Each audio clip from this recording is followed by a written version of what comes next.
Noisy Pixel. どうもしない。まあそりゃそう。あれ食事済んだから。 I usually have an idea of what I'm getting myself into when I'm starting a new visual novel. Whether I check out screenshots or read the premise, I'm a good judge of what I should be expecting. However, none of my skills could have helped me understand developer Pure Wish's newest visual novel adventure on the PlayStation 4. This is Noisy Pixel's review for Song of Memories.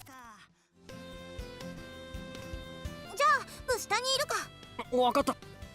Song of Memories has players assume the role of Minato Kamishiro, a student who is left orphaned after his parents died in an accident. Together with his adopted sister, the two do their best to make ends meet and get along. With that said, the story introduces a large group of Minato's peers who will interact with him on a daily basis. Their relationship together is believable and unique, and I had a pretty decent time following their hysterical conversations and learning more about them. Although this sounds pretty generic, I can assure you that it's not. You see, Song of Memories seems to enjoy the surprise factor as it introduces new game elements without notice. This is unexpected because the first couple hours of the game are so straightforward that it doesn't feel like the story is going anywhere interesting. However, that all changes when Minato finds a strange phone that contains 5 AI heroines who promise to protect him and lend their assistance whenever they can. To continue this trend of things getting weird, there's also monsters that appear which require the AI companions to fight against them using a rhythm-based mechanic. But wait, that's not all. There's also a virus that has some apocalyptic symptoms attached to it, and this all comes later on in the game, and I might be entering spoiler territory if I explain any further. All you need to know is that Song of Memories is a haphazard and strange adventure that absolutely shouldn't work,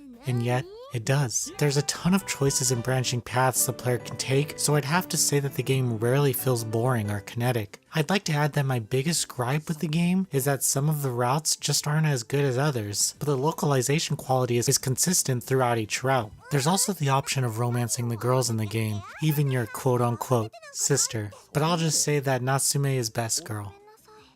One of Song of Memories' biggest strength is just how beautiful the CG and character illustrations are. If I found one issue with my first playthrough, it would be that the cast is so big that I forgot some of their names, but that does get easier the next few times through the game. Song of Memories does some incredible things that you don't usually see in visual novels, including animated character sprites, a voiced main protagonist, and a ton of different routes to take. So much happens during the story that even after a few endings, I was still left confused about how I got from point A to point B. The messy nature of the game might put people off, but the payout of the supernatural adventure is one that I can say that I enjoyed. Song of Memories is just a strange, supernatural, perverted story with some apocalyptic undertones that no reader would ever expect, and I can easily recommend it.